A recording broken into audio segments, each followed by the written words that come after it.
Thank you, Chair. It gives me great pleasure to deliver this joint statement on behalf of the group of countries representing Southeast Asia region. I convey my appreciation of member states for their active and constructive engagement in preparation for this historic special session. While welcoming the report of the working group on strengthening WHO preparedness and response to health emergencies, I also place on record our appreciation for its bureau that led an efficient intergovernmental discussion, resulting in a substantive outcome. A special thanks also to the two co-chairs who led us towards a consensus-based decision.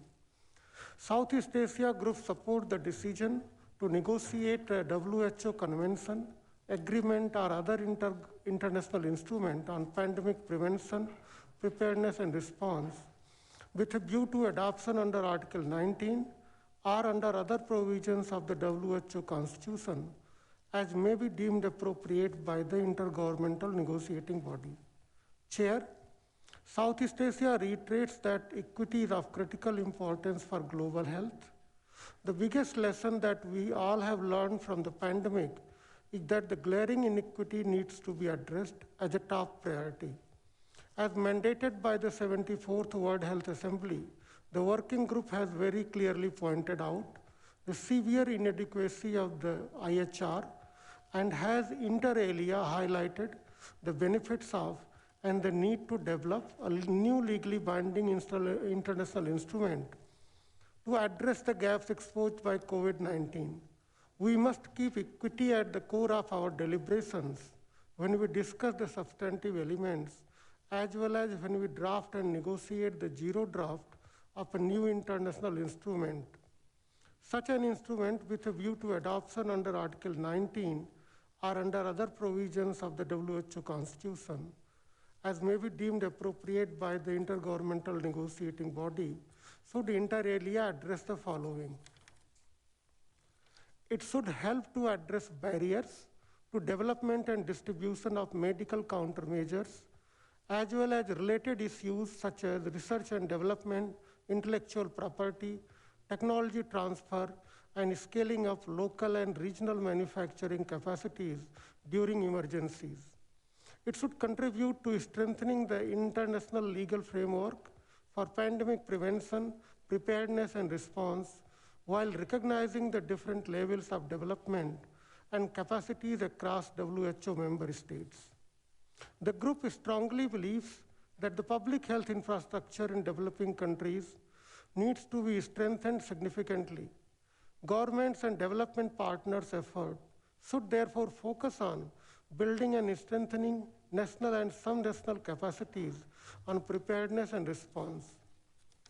The group strongly feels that priority should also be given to establishment of strong regional capacities on R&D of essential medical products and innovation, for manufacturing, regulation, and procurement of tools, for equitable and effective access to essential medical products and innovations, and for clinical trials.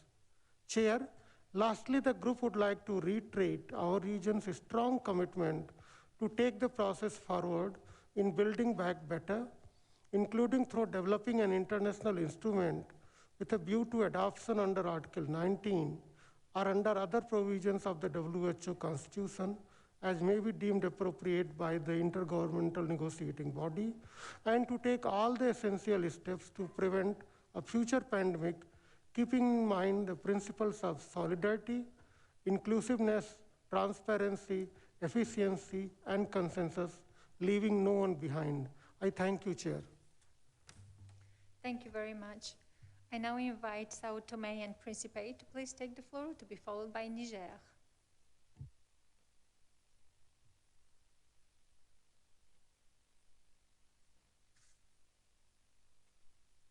São Tomé y Príncipe saluda al presidente, al director general. São Tomé and Príncipe would like to extend our welcome to the Director General, to the delegates, to the President. We are going to discuss the strengthening of preparedness and response to health emergencies at WHO, and we would like to congratulate the working group on strengthening the preparedness and response for their excellent report and recommendations.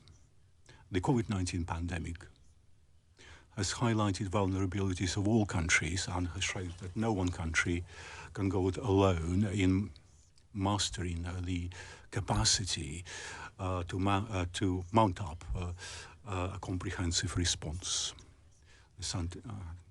Tome and Principe is calling on the Assembly to set up an intergovernmental working group open to all members and all associated members with a view to developing and negotiating a legally binding instrument on the preparation and on the preparedness and response to pandemics. This pandemic has highlighted the inequalities among countries, the difference in the level of development for COVID countermeasures, and particularly the lack of capacity on the part of African states, small developing states, and our dependence on imports is very clear. We recognize the recommendations issued by various groups.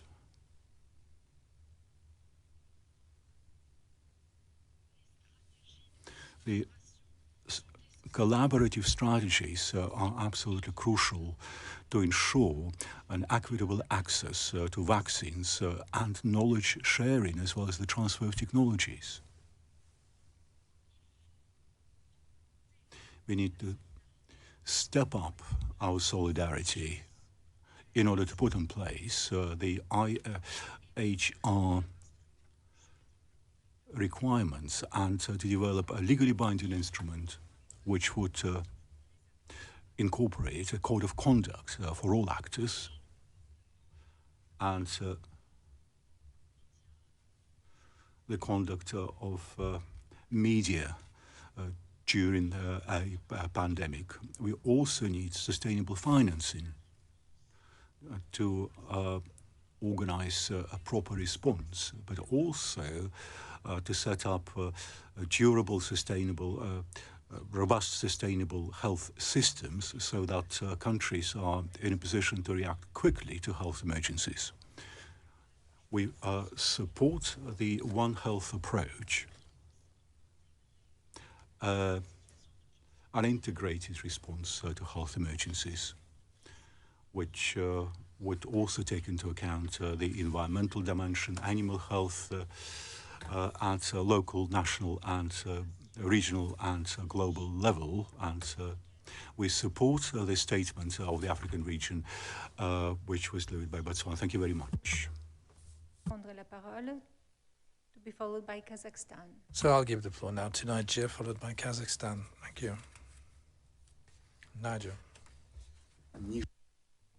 Niger, c'est à vous. Merci. Many thanks. Thanks for giving me the floor. On behalf of the Minister of Health, of the Population and Social Affairs in my country,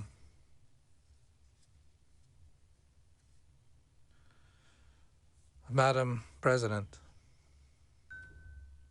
I must first congratulate the Director General for his commitment given the sanitary crisis we all face, and would also thank him for the thrust behind the actions of the organization. Madam President, I would like to announce that Niger is in favor of a binding international instrument within the framework of the WHO that will deal with preparation and response to pandemics in line with the conclusions of the working group on strengthening preparation and response within the WHO to health emergency. This has the advantage of integrating the advantages and the constraints, and taking stock of the difficulties and experience of different health systems around the world.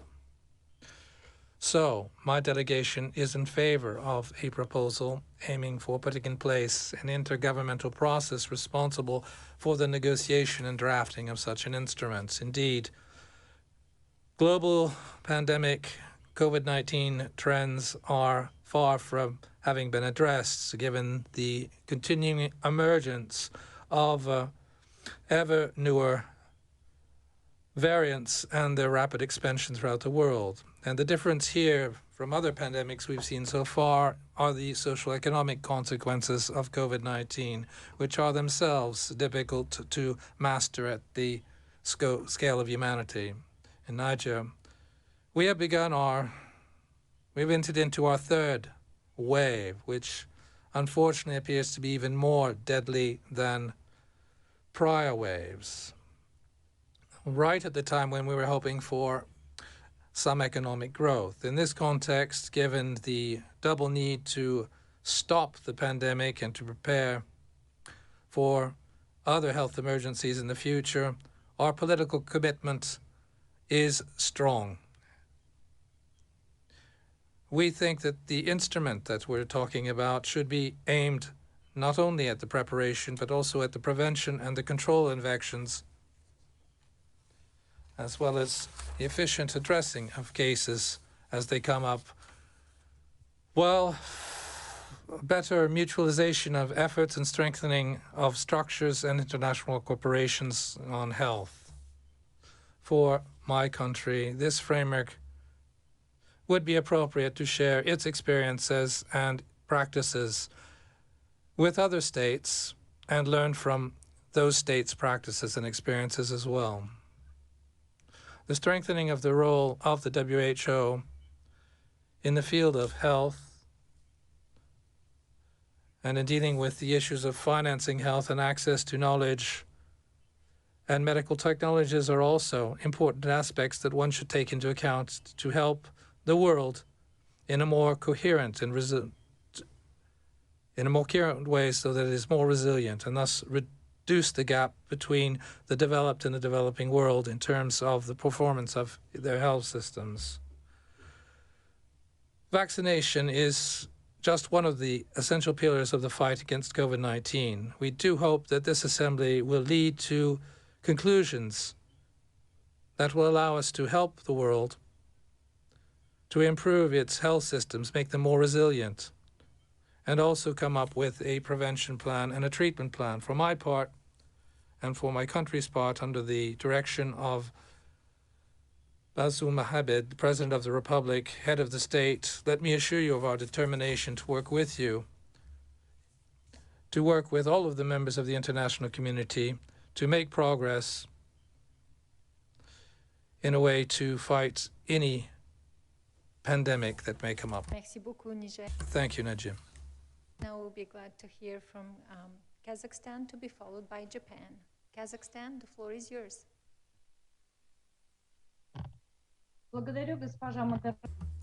Thank you, Moderator, Director General, delegates of the special session. The issue of developing an international instrument by WHO for preparedness and response to the pandemic, which has been discussed in the session, is very important for the global health agenda. We support the report of the working group of member states on strengthening the WHO preparedness and response to health emergencies. Like other countries, we'd like to express hope that this report will become yet another important contribution to combating this global pandemic. We support the idea to set up an intergovernmental negotiating body to strengthen prevention mechanisms to ensure preparedness and response measures, which would become an open platform for the development and agreeing of a convention, agreement, or other international instrument. We express our readiness to take an active part in this discussion and in ensuring equitable access to countermeasures. We support the WHO strategy on combating COVID-19. Kazakhstan has already attained 40% of the population.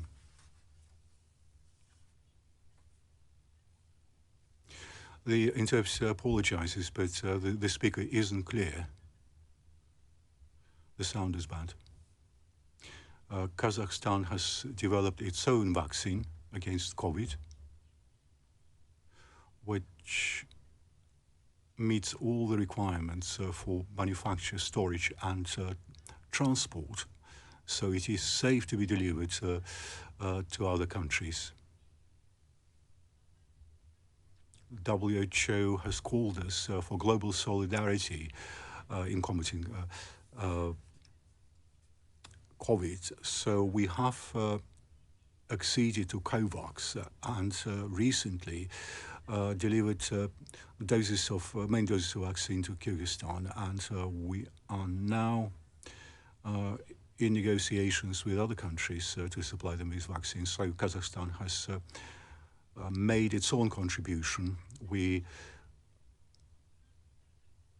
are hopeful that by the end of 2021, WHO will attain its vaccination goal. Kazakhstan would like to extend its gratitude to the Director General, to Mr. Ghebreyesus, and calls on all countries for joint action in tackling these urgent objectives. Thank you very much. Thank you very much, Kazakhstan. I now have the pleasure to invite Japan to please take the floor, to be followed by Equatorial Guinea.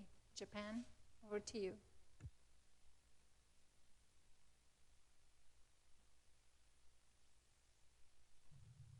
Director General Dr. Tedros, honorable ministers, it has been nearly 2 years since the beginning of our global fight against COVID-19.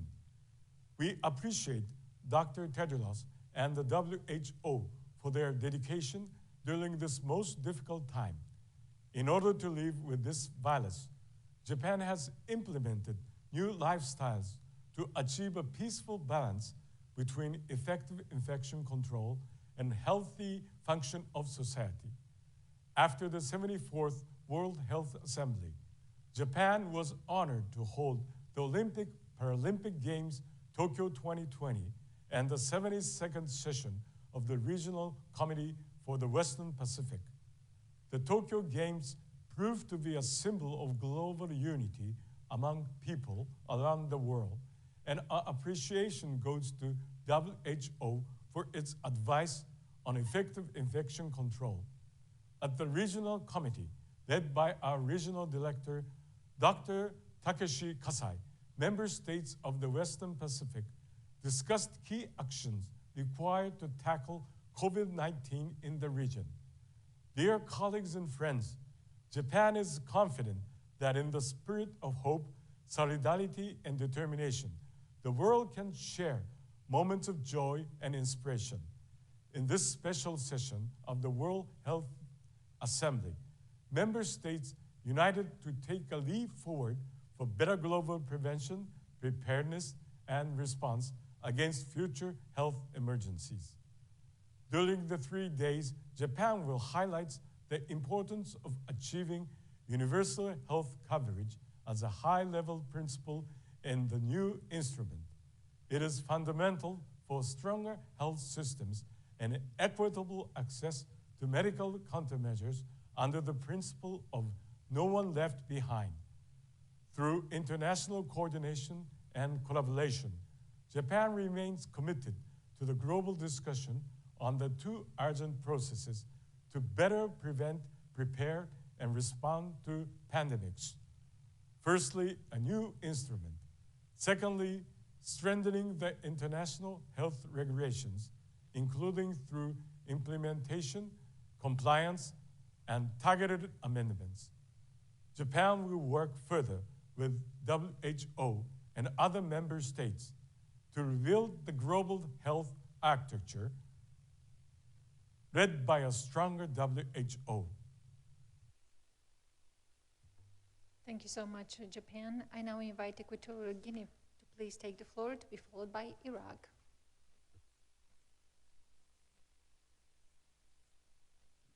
Muchas gracias. Many thanks, ladies and gentlemen.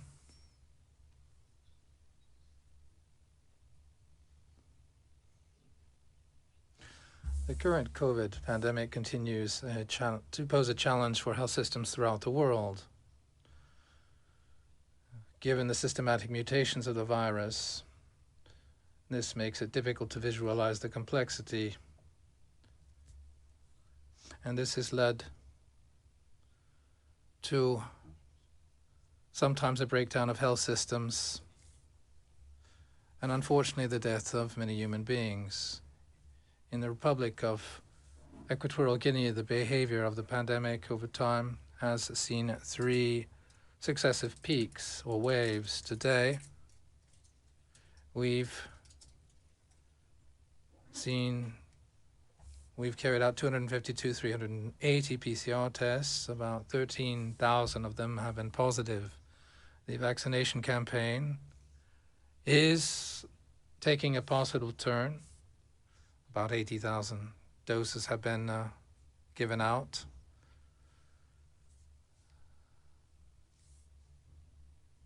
Which is about 38.9% of the population. You will have noted that these indicators of our country shows that we are managing the pandemic well. The governance of the national government is on top of the pandemic via the political committee in charge of the response of COVID-19, and especially with the leadership of the technical committee in surveillance and response of the pandemic. This battle, in order to win, means that we have to work all together against COVID-19. We have to strengthen our tools to fight against the pandemic in order to progressively go back to normal. And this is why that we agree with the proposal made to create a new international binding instruments. We are in favor of solidarity, which is an essential element so that populations are able to address the pandemic. Some people do not have access to a toolkit, and this is unjust. It's not in this situation that we'll be able to overcome the pandemic. Thank you. I was just waiting for the interpreters to finish interpreting the statement. Thank you very much. And with that, we now invite Iraq to please take the floor, to be followed by Lesotho. شكرا. بسم الله الرحمن الرحيم. السيد رئيس الجمعية، أصحاب المعالي والسعادة، السيدات والسادة. Appears we had a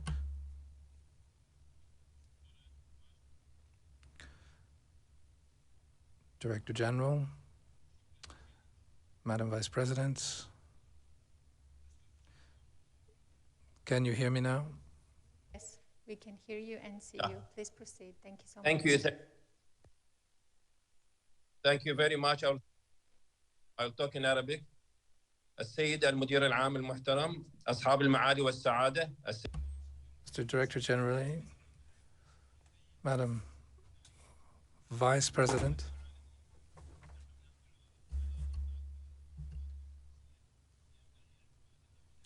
التأهب والاستجابة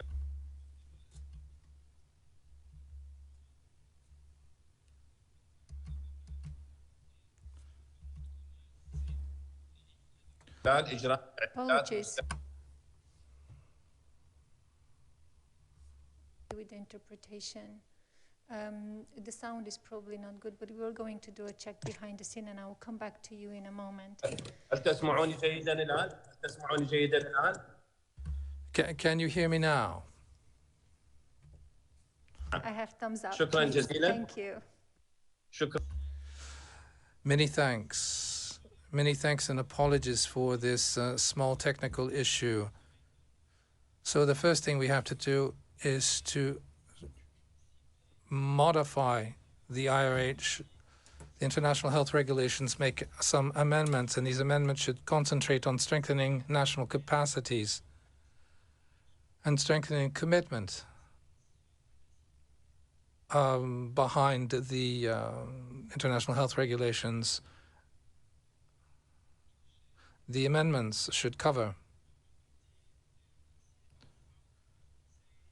in a way that they strengthen exchange of information and samples and data in an efficient and equitable manner. As such, the organization will have the most reliable and newest information. We also have to apply Decision 74A that was adopted at the last session of the WHA.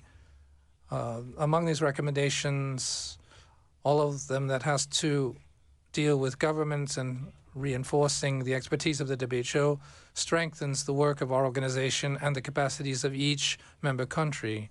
We insist as well on the need to strengthen equity and to have more fairness, especially insofar as the means of diagnostic and vaccination are concerned. We also need to strengthen our ability to respond to health emergencies, thus our preparedness. Thus, we are in favor of the proposal put forward for the establishment of an intergovernmental body to negotiate an instrument or international treaty for health emergencies. This is something that will strengthen the role of the organization. This is also something that goes in hand with the amendments to the international health regulations. We should also strengthen financing, sustainable financing indeed, governance, and strengthen the role of the organization as the leader in this field. We have to work together, and we have to truly avoid any political bent. This is where we affirm our country's commitment. We truly believe that the WHO is a leader in the field of the coordination of global public health. Thank you. I now invite Lesotho to please take the floor, to be followed by Uruguay. Lesotho, over to you.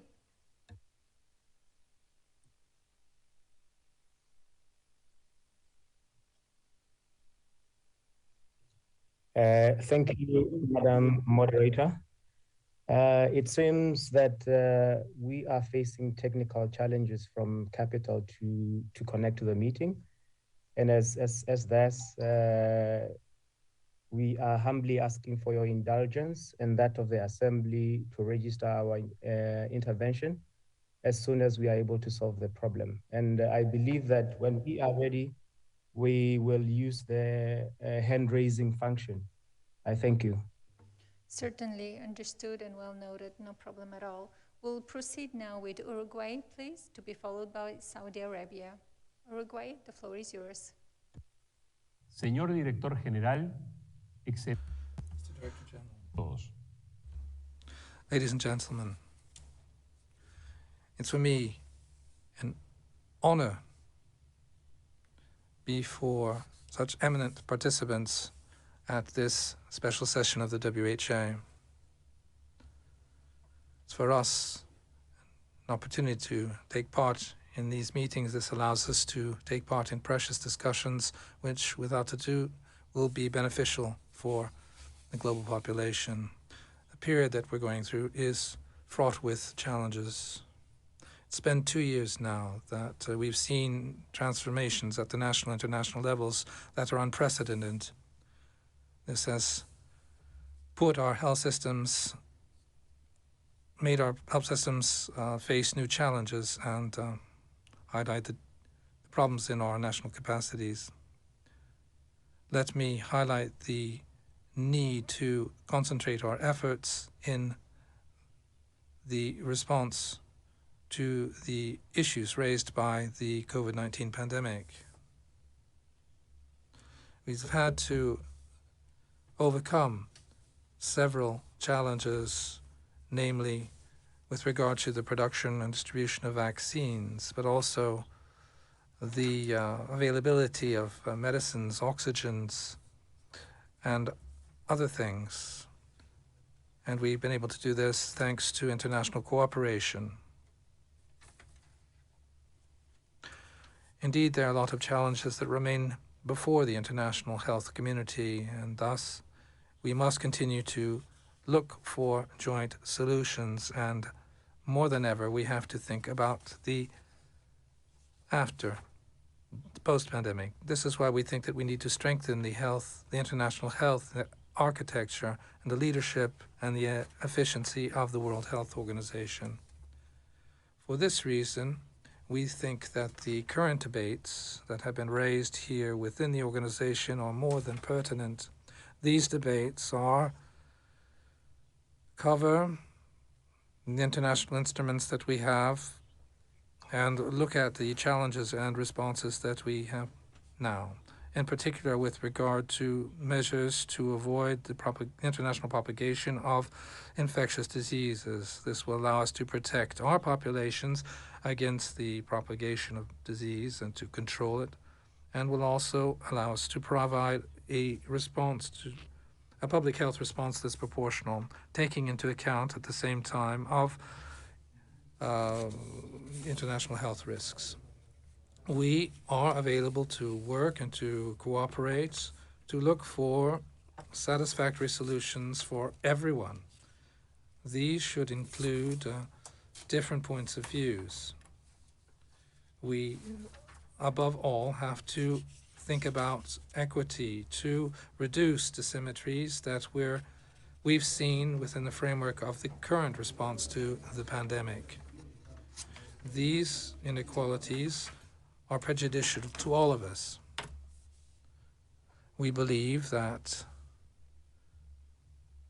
given the lessons that we've learned from the pandemic, that we must look for solutions that take on board elements that have not been thought about or put in place within the framework of the international health regulations. We have to promote cooperation amongst states, the prevention, and the increase of national and international capacities. We have to as well show sufficient flexibility so that all members can adopt this instrument as part of their own toolkit. My delegation is at the disposal of the World Health Assembly to begin negotiations as quickly as possible. We can share our experience and our convictions. Today, we have the possibility to strengthen our cooperation. We are facing a unique moment, a moment when we can discuss international instruments, and we should be able to come up with a real response, not only to COVID-19, but also to any future health challenges that may come up in the future. Many thanks. Thank you so much. I now invite Saudi Arabia to please take the floor. Your Excellencies and distinguished colleagues, it gives me a great pleasure to participate in today's World Health Assembly's special session. I would like to start by thanking the WHO's Director General, Dr. Tedros, and the tremendous efforts put forth by the teams involved within WHO leading up to this important event. We all realize the importance of building resilient health systems, as well as the need for coordinated efforts and the support of global initiatives that aid all countries in overcoming this pandemic. This special session highlights the need for strengthening international mandate at highest level of leadership to ensure that we are better prepared for future outbreaks as they are imminent. Early detection, reporting, and notification of all public health events is key in proactively responding to any outbreak. This has been integral, especially during the Kingdom's experience in tackling MERS-CoV. We strongly support IHR and stress on the importance of strengthening its mandate through implementation, compliance, and support of its core capacities. In order to reduce risks posed by emerging disease of zoonotic origin, we emphasize the need for a holistic view using One Health approach by all nations, which was also an important area of focus during the Italian presidency of the G20 this year. The Kingdom has been proactive in global efforts of reaching low to middle income countries and has contributed over $833 million through direct support and through instrumental initiatives such as the ACT Accelerator and the COVAX facility, as no one is safe unless all are safe from this pandemic. We thank Saudi Arabia and now invite Timor-Leste to take the floor to be followed by Sri Lanka. Timor-Leste, over to you.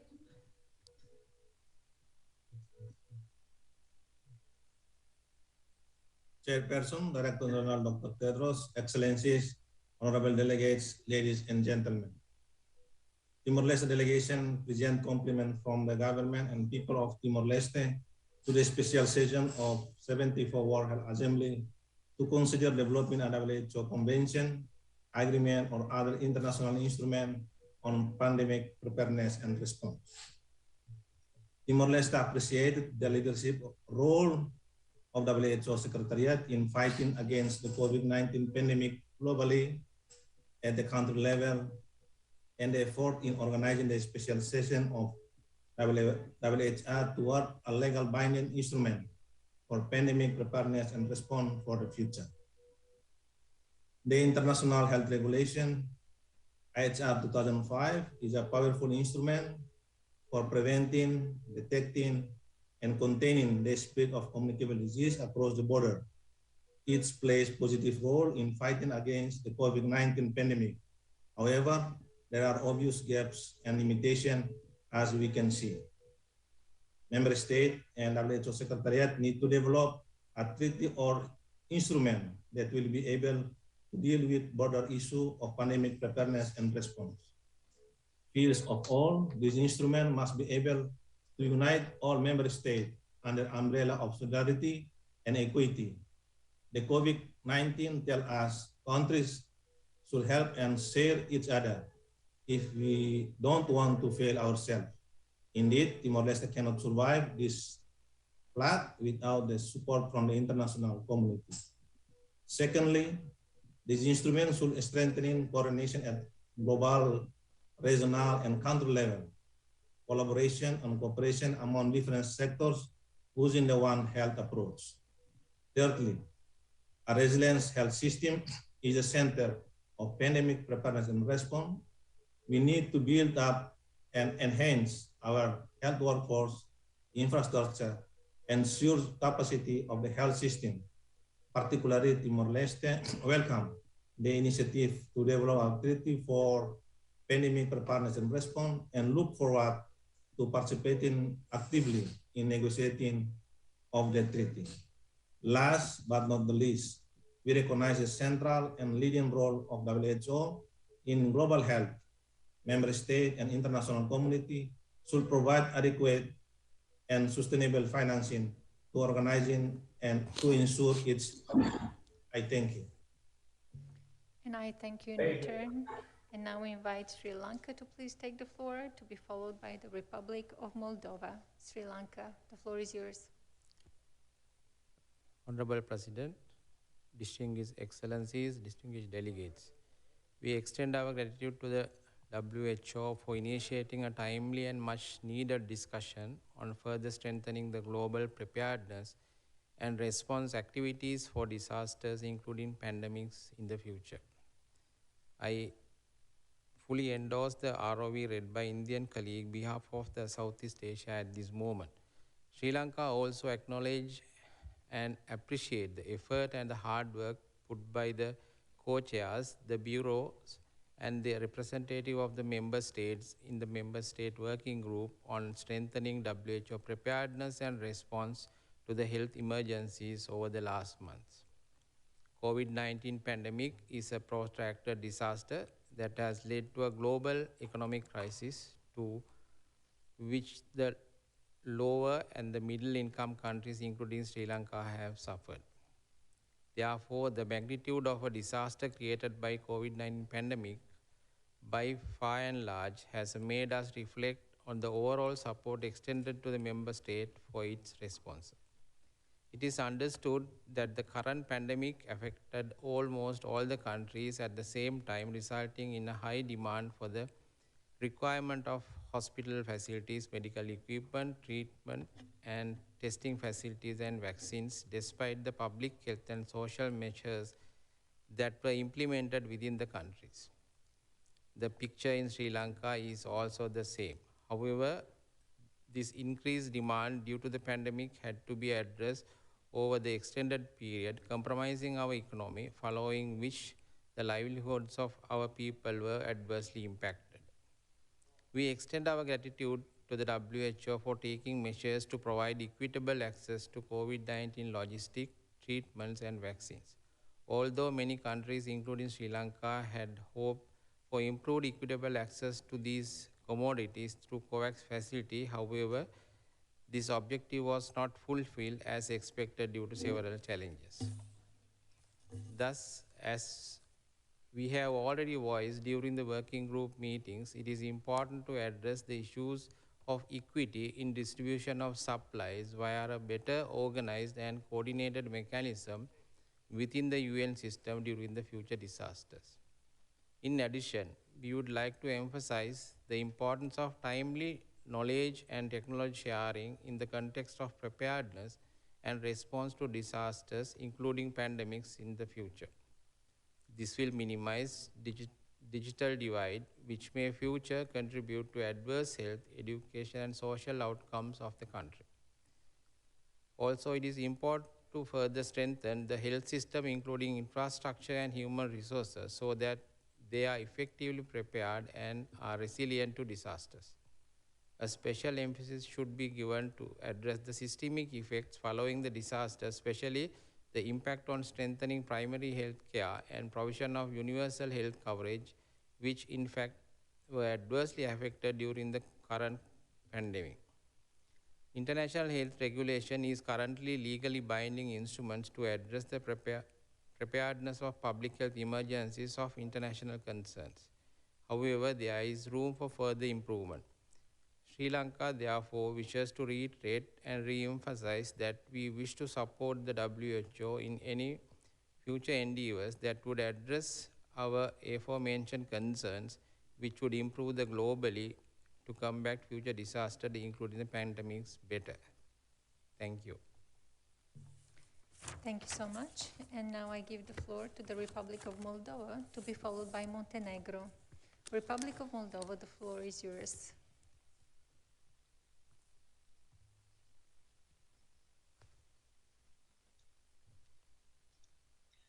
Director General, distinguished delegates, ladies and gentlemen. The COVID-19 pandemic has opened the fault lines in our health systems and continue to be a stress test for public health services that were already overwhelmed even before the pandemic. We have a population of 3.4 million. Moldova has had more than 360,000 COVID-19 cases and more than 9,000 deaths. Despite the fact that the evolution of the pandemic in different regions visibly differ, our success in this battle is mutually dependent on the joint response. No one nation can be safe unless all nations are safe. Among important lessons to draw from these experiences in the need for true cross-sector and cross-country collaboration to build resilience in preventing future outbreaks and defeating them effectively when they do happen. From a country perspective, I would like to highlight three major areas we expect an international treaty on pandemic preparedness to bring significant improvements. First, better surveillance of pandemic risks and better alerts. The emergence of the Omicron variant underlines need for high-performing system for surveillance of outbreaks of new pathogens. International cooperation is crucial for global health security. Today, Moldova has the equipment purchased by the European Union with the support of WHO for the sequencing of the virus, and in 2 weeks, we will be able to perform them in the country that opens a new stage in virus control. Second, better response. An international treaty on pandemics would enable countries to strengthen their ability in responding effectively and to even a timely manner. Similar to other countries, Moldova is an eligible COVAX facility country and benefit free of charge from doses of vaccines against COVID-19. We have another significant support coming through dose sharing. In addition, the government of the Republic of Moldova has secured enough funds for the procurement of the needed doses to protect the population. Moldova has ensured extensive access to COVID-19 vaccines, providing 7 types of vaccines available to our population. As today, more than 1.6 million doses of vaccine against COVID-19 were administered. Despite the wide availability of vaccines, over the 9 months of the immunization campaign, Moldova has reached the vaccination coverage for the general population of only 27%. It is unfortunate that COVID-19 and the avalanche of misinformation accompanied the pandemic led of a decrease on confidence in vaccines. And here we come to the third area in international treaty would improve better communication and tackling misinformation. Dear colleagues, being extremely grateful to all the support provided by the international community to the Republic of Moldova in the context of COVID-19 pandemic, we also feel honored to be able providing help to neighboring countries when a team of medical doctors and nurses from Moldova intervened in the humanitarian aid mission. In conclusion, the Republic of Moldova commends the WHO intention in establishing an intergovernmental negotiating body on pandemic international treaty to foster leadership and solidarity across countries to defeat COVID-19 and provide international coordinated response. Thank you very much for your attention. Thank you very much. And now I'll invite Montenegro to please take the floor.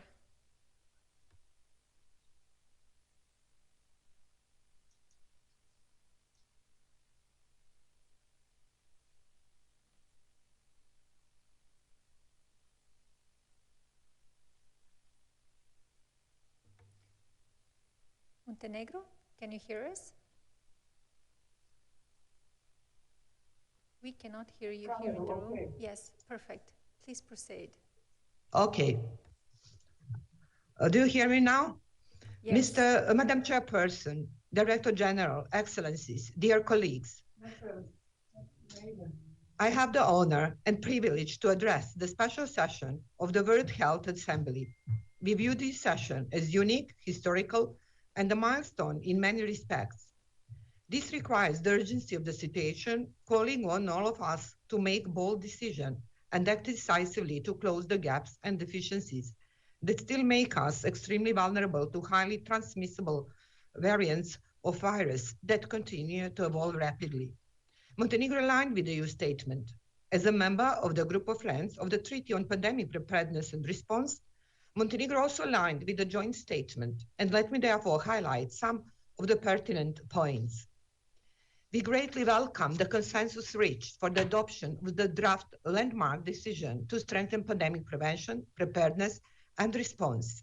In doing so, we have shown our commitment to move forward together with an increased sense of urgency, solidarity, cooperation, and common purpose for the benefit of the whole international community.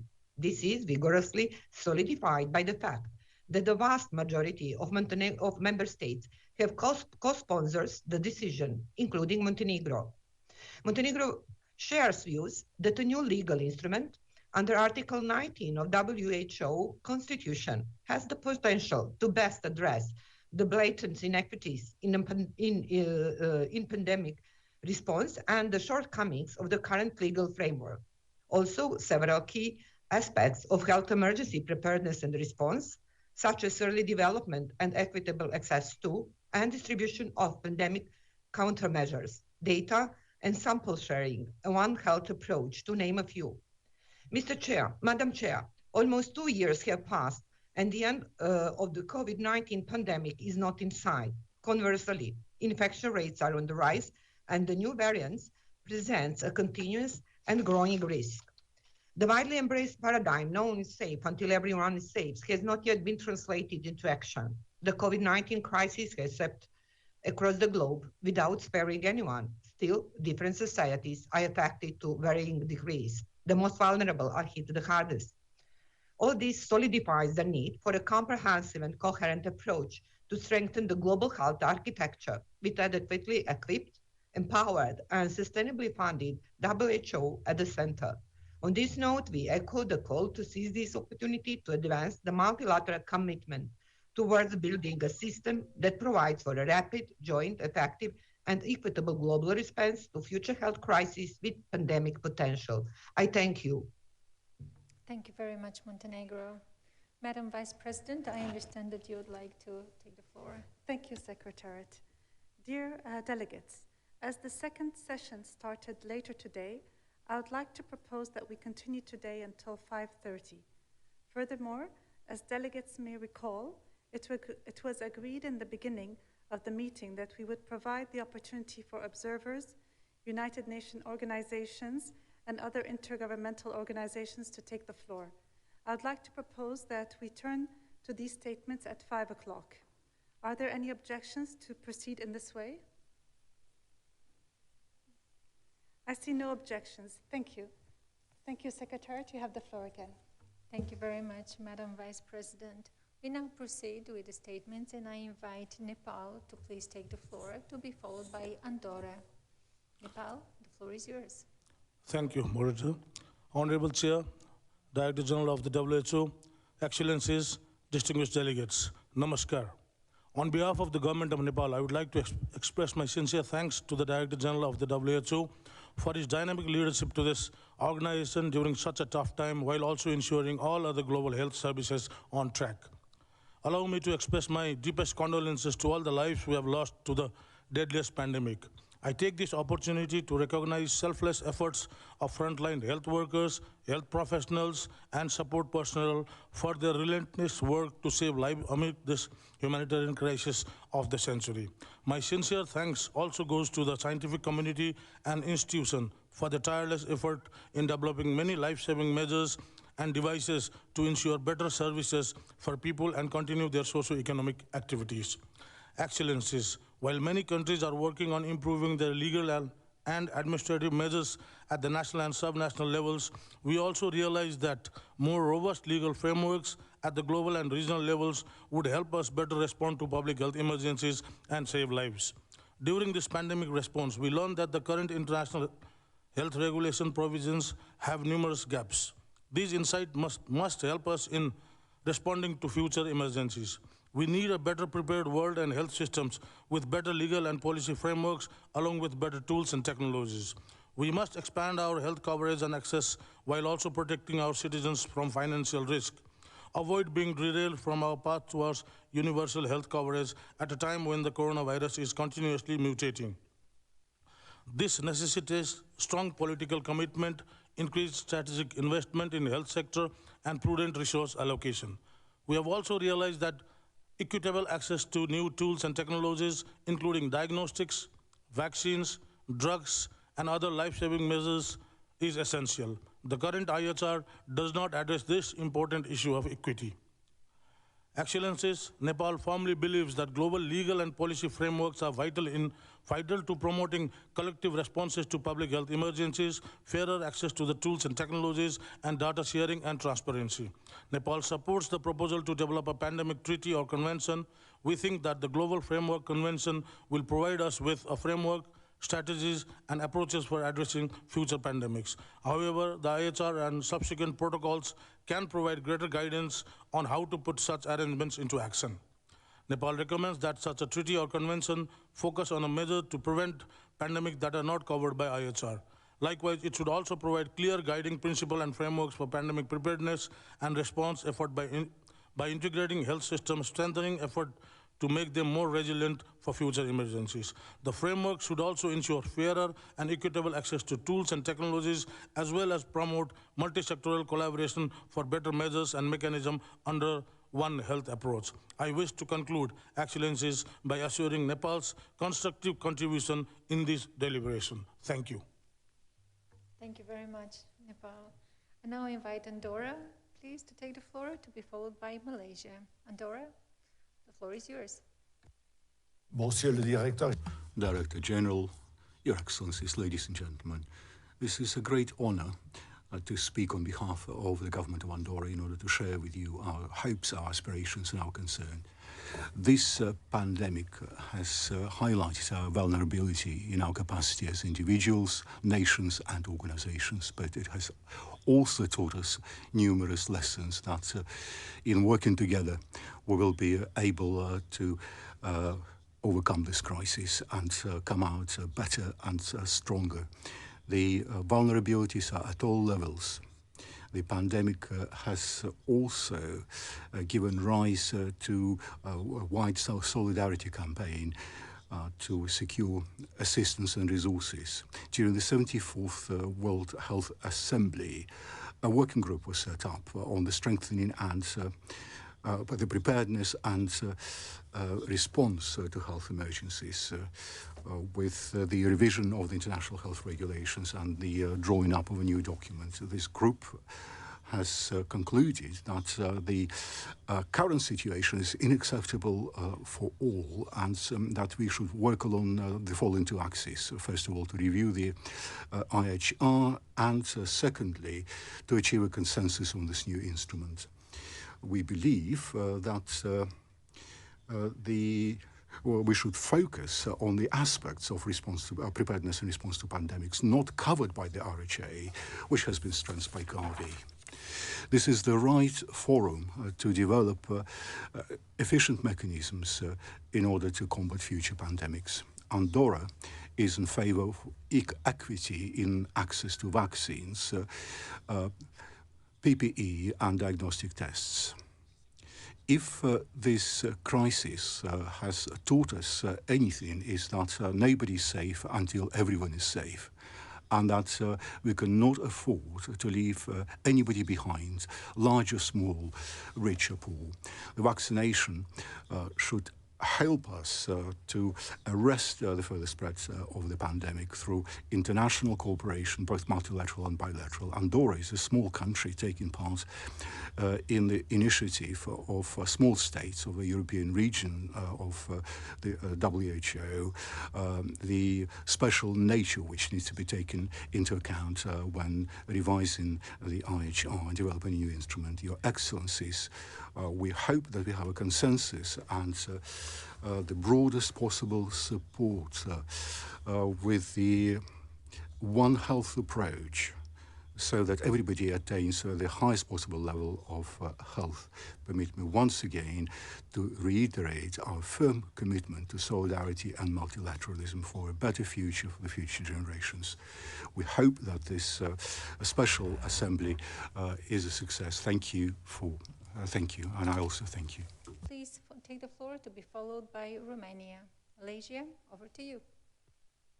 The Honorable Dr. Tedros Adhanom Ghebreyesus, Director General of the World Health Organization, distinguished delegations from member states and observers, ladies and gentlemen. It gives me great pleasure to extend our warmest greetings from Malaysia to this second special session of the World Health Assembly.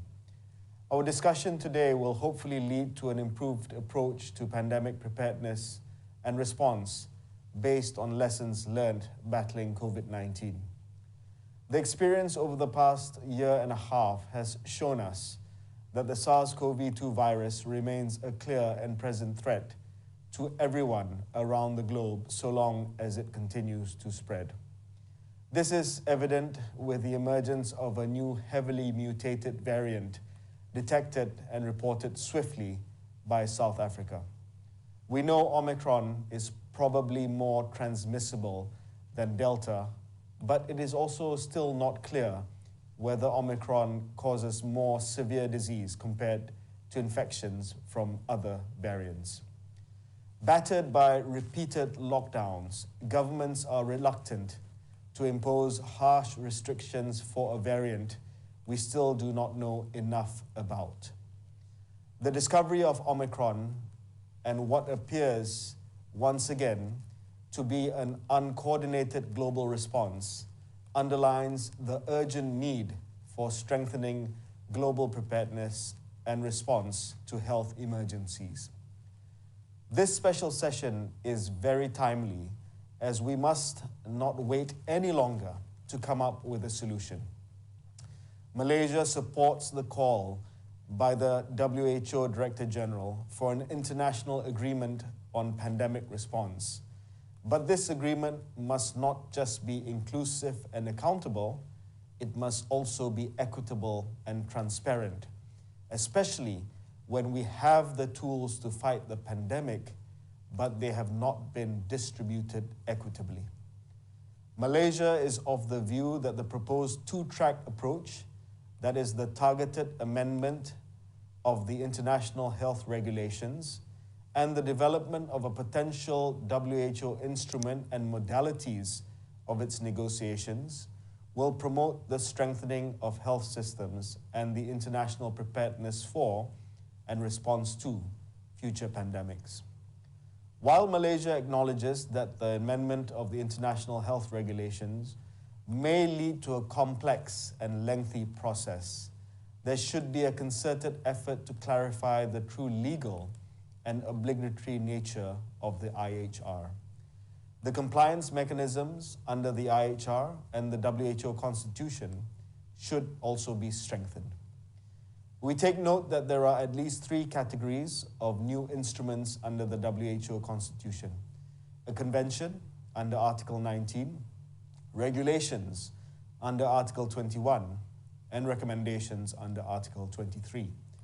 While these options are available, it is important for us to study the comparative benefits and risks of choosing one option over the other. Only by doing so can an informed decision be made as to the selection of any one of the instruments over the other. Malaysia values the IHR as a key component of the global health architecture and is convinced that a new international instrument can complement and strengthen the IHR. Ultimately, Malaysia is a strong advocate for equity and access in the true spirit of universal health coverage and leaving no one behind. It is our aspiration that this special session's outcome will strengthen our preparedness for future threats and emergencies. As Dr. Tedros mentioned in his opening remarks, we should make the world a healthier, safer, and fairer place for our future generations. On that note, Malaysia thanks you. Thank you very much, Malaysia. We now invite Romania to please take the floor, to be followed by Sudan. Romania, the floor is yours. Honorable President, Director General, distinguished guests, Excellencies, ladies and gentlemen. Romania fully aligned itself with the European Union statement delivered by Slovenia. We thank the WHO and the Working Group on strengthening WHO preparedness and response to health emergencies for their work in drafting the report. In particular, we express our gratitude for the work of the Bureau of this working group, for its competent leadership in building a common approach. We are strongly committed to strengthening the global health governance, having WHO as its center. To strengthen our global health architecture, we need good instruments. For this purpose, we support the development of a legally binding instrument in the field of pandemic prevention, preparedness and response that will strengthen the WHO capacity to detect, assess and respond to future pandemics. The most effective way to ensure that future pandemics are better managed is strengthening the authority and independence of WHO and the use of binding international agreements.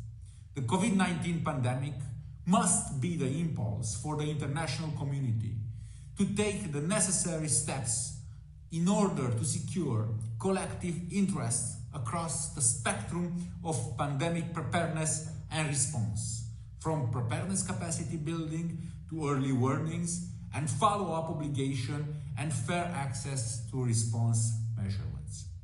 The experience that we have lived through the past 2 years have shown us that countries all over the world must identify common mechanisms to respond to health emergencies so that the world's citizens can receive the necessary treatment even in extreme situations. We are committed to engage in further debates on ways and means to strengthen WHO on a coherent and constructive manner.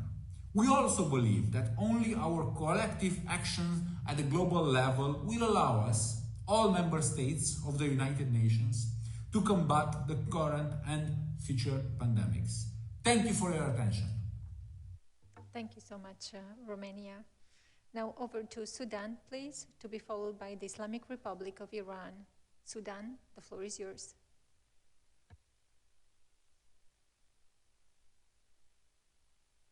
Thank you, Chair. Sudan aligns itself with the statement presented by Iraq on behalf of the East Mediterranean region. Sudan notes with appreciation the work of Member States Working Group on strengthening WHO preparedness and response to health emergencies and the World Health Assembly's decision WHA 74/16 emergencies to hold a special session to consider developing a WHO convention, agreement, or other international instrument on pandemic preparedness and response. The government of Sudan believes that such an instrument can be complementary to and even strengthen the international health regulations and can also bridge the gap between various existing international agreements that other tools may not be able to. Sudan agrees that this tool can play a major role in ensuring member states' adherence to global preparedness and response plans, and even provide a unified framework and guidelines that can be applied on national, regional, and international levels. These guidelines will even help harmonize and unify efforts between nations, as well as help nations bring not only the health sector, but various sectors like transport, trade, and finance under one umbrella with one framework that has divided responsibilities and tasks to maximize the effectiveness of plans. In the Sudanese context and on the national level, the Ministry of Health has championed and led all efforts to fight the pandemic, attempting to coordinate with all governmental and non-governmental sectors. Despite all these great efforts, Sudan is still drastically affected by the pandemic, and its fragile health system is barely able to keep up with new and critically ill patients. However, having clear guidelines on preparedness and response would provide a better overall outcome, as well as better coordinated response on a regional and international level. Chair, a legally binding agreement would provide the clear governance frameworks. In addition to that, it would make great use of the momentum the health sector has gained under the current pandemic and ensure better commitment to better preparedness and response to future pandemics, given that there is a great disparity between perceived preparedness and actual preparedness. A treaty will also ensure that there is equitable access to countermeasures, as well as a means of ensuring more just distribution of these countermeasures. The situation today shows a clear unevenness in distribution of said countermeasures, especially vaccines, which has hindered a lot of low middle income countries' ability to properly respond to and actively fight the pandemic. The treaty could also allow for better long-term solutions, like increasing local production of vaccines, which will contribute greatly in fighting all the emerging variants of SARS-CoV-19, as well as prepare the infrastructure in case of any future pandemic for rapid local production of vaccines or drugs that may be needed. Sudan agrees that while there is a need to review and update the international health regulations to guarantee better action and reaction in the future, this alone may not be enough to produce the desired level of commitment to the international health regulations or the needed level of global health system resilience. In conclusion, Sudan calls on the WHO and all member states to consider this proposal, keeping in mind that all victims of the current pandemic in low middle income countries and those still suffering either directly or indirectly, from the fallout of this pandemic in hopes of coming up with a more future-proof solution.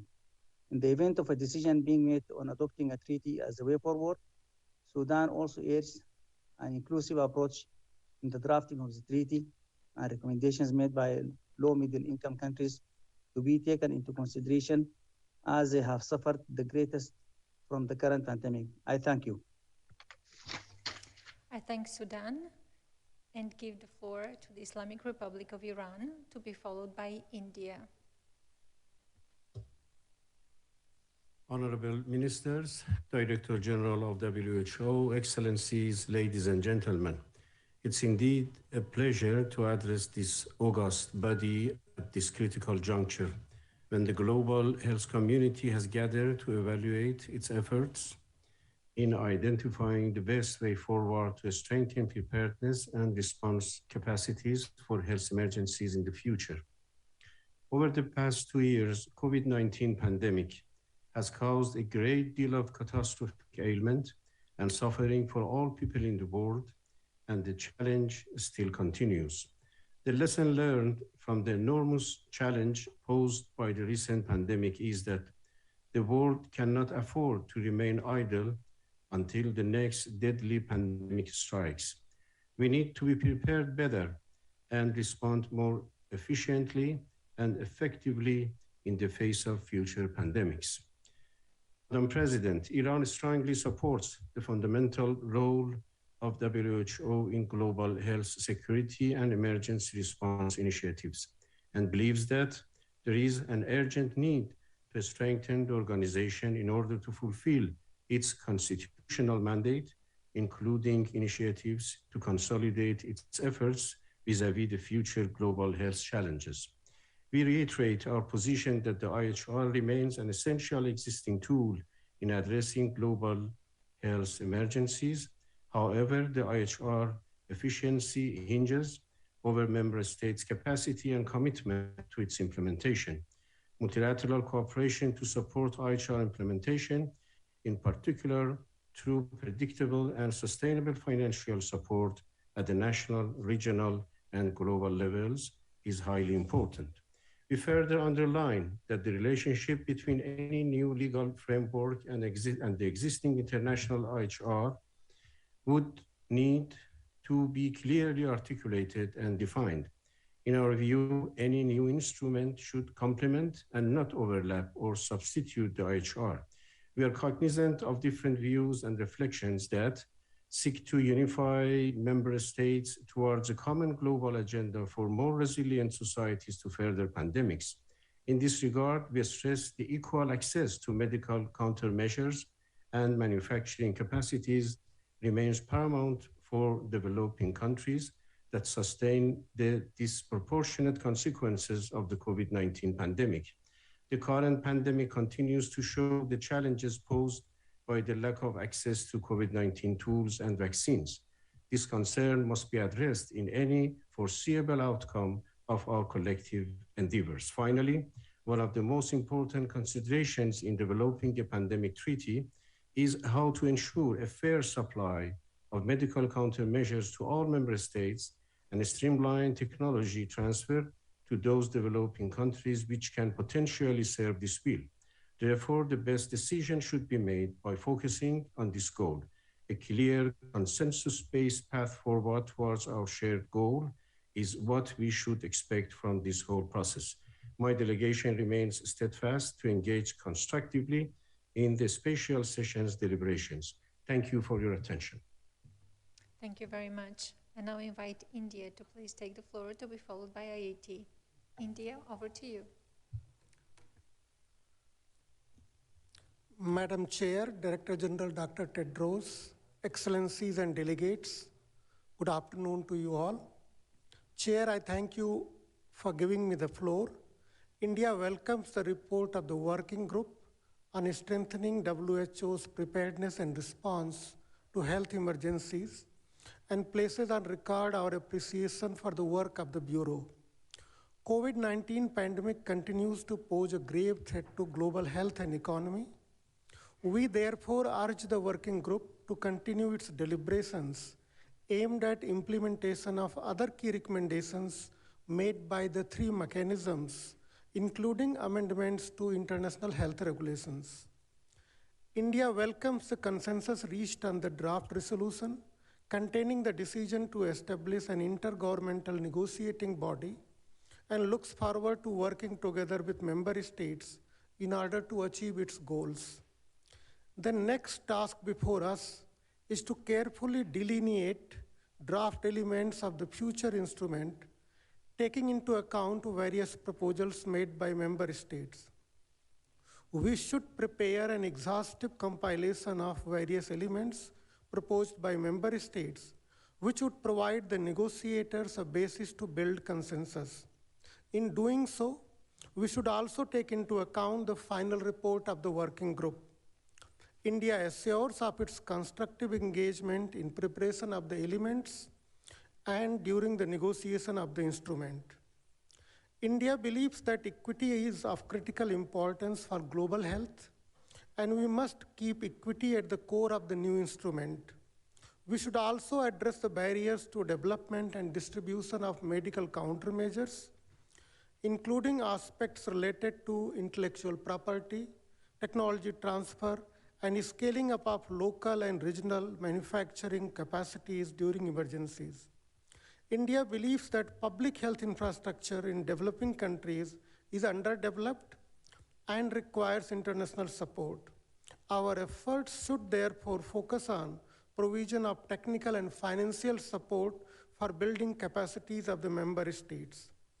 We also believe that the future instrument should include elements for prevention and management of zoonotic risks as part of One Health approach. It should strengthen international legal framework for pandemic prevention, preparedness, and response. While engaging in deliberations and negotiations for a new instrument for preventing a future pandemic, we should continue to accord a high priority to implementation of other key recommendations, including WHO reforms. In this regard, we highly commend the initiatives taken by the WHO under leadership of Dr. Tedros towards implementing some of the key recommendations made by various panels. To conclude, I would like to reiterate India's strong commitment to the welfare of the entire humanity, which is reflected in our continued contribution to the global action against COVID pandemic through supply of medical countermeasures and vaccines to over 150 countries. We have also made available our CoWIN platform for smooth organization of vaccination to other countries. I thank you, Madam Chair. Thank you very much, India. We now invite Haiti, please, to take the floor, to be followed by Slovakia. Haiti, the floor is yours. Mr. President, Director General, Your Excellencies the Ministers, ladies and gentlemen. On behalf of His Excellency the Prime Minister, Dr. Ariel Henry, and on behalf of the Haitian delegation, I'd like to extend my congratulations to you and my wishes of success in the conduct of this special session to examine the benefits of developing a convention, an agreement, or another international instrument on the preparedness and response to pandemics. I'd like to welcome all of the delegations here present. Just like in 2010, when I was a ministry official having to deal with the cholera epidemic on top of a devastating earthquake, I'm reliving that moment because right now we have COVID-19 on top of the consequences of the another devastating earthquake on the 14th of August last year in the south of the country. That's why, well, this just goes to show to what extent the topic under discussion is close to the heart of the health professionals in my country. We have learned lessons from various epidemics and natural catastrophes, and so Haiti is fully seized of the need to strengthen the World Health system and to develop a universal, harmonized, rational and adapted approach to health emergencies. The COVID-19 pandemic has highlighted the need to build up resilient national health systems rooted in solidarity. Haiti welcomes the conclusions of the working group of member states on the strengthening of the preparedness and response to pandemics. With a view to enabling universal and equitable access to vaccines, medicines and diagnostics for the benefit of future generations. Mr. President, together we need to be better in preventing pandemics, in detecting them, in evaluating them, and reacting efficiently and in a coordinated manner. The COVID-19 pandemic has brought into brutal relief the pain of the world and the fact that no one is safe until everyone is safe, which reminds us that the population of Taiwan is not represented during these discussions, which we regret. Slovakia. Distinguished Director General, honorable ministers, ladies and gentlemen, Slovakia aligns itself with the statement of the European Union and its member states, being aware of the high value of consensus in these exposed times. Concerning the current health crisis, I am convinced that there is no single person who would put in doubt that an urgent and transformational action is needed. This crisis has been anchored by geopolitical divides, inequities, and fragmentation, and precisely at this session, we are strongly mandated to do the meaningful engagement in identifying multilateral solution. This solution should secure a vigorous mechanism for tackling the concurrent and future health emergencies while reducing the possibility of perpetuating existing divisions at global level. Slovakia perceives the urgency to adhere to comprehensive and legally binding instrument which would secure the state's mobilization at the highest level, as well as it would also enhance the potential for greater sustained attention and compliance. In parallel, however, such process requires targeted reassessment of the international health regulations, given that it is a crucial component of the global health architecture. Moreover, it became obvious that under the current pandemic preconditions, the international health regulations are missing the correspondent agility. Besides supporting the member states-driven process, Slovakia widely promotes the inclusive, science and evidence-based approaches, which should continue to represent a major stepping stone when tailoring the countermeasures and adjusting further steps.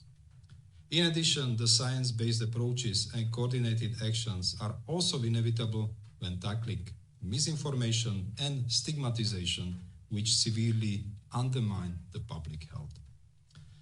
In the very end of my intervention, I wish to stress that Slovakia supports the WHO leading role in global health governance. At the same time, I am persuaded that the determinants of successful advancement are the coherence, complementarity of processes, as well as following up on the WHO reform. Slovakia is ready to further contribute to its development and advocate for fair, equitable, and inclusive actions through the global health spectrum. Thank you, Slovakia. I now invite Switzerland on behalf of the European region to please take the floor, to be followed by Cambodia.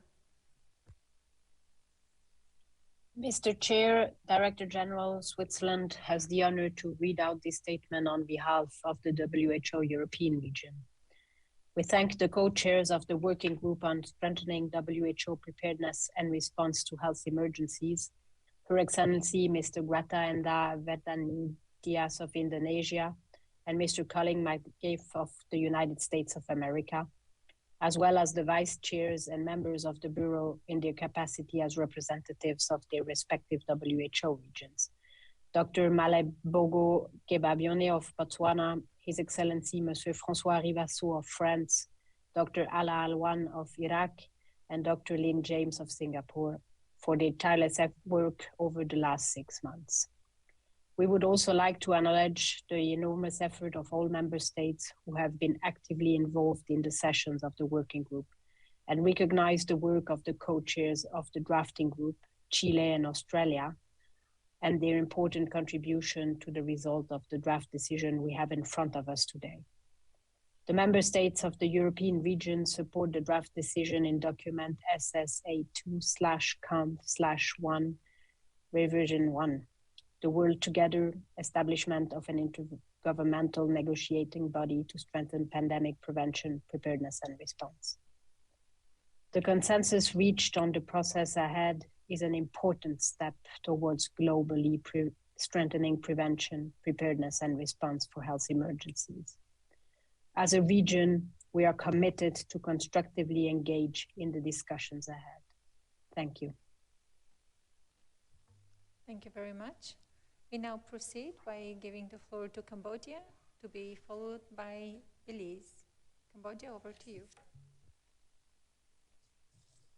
President of the Special Session of the World Health Assembly, WHO Director General Dr. Tedros, Excellencies, Honorable Delegates, ladies and gentlemen. Cambodia's experience in responding to the pandemic reflects the critical importance of investment in preparedness, particularly in core public health capacity for rapid assessment, detection, and response.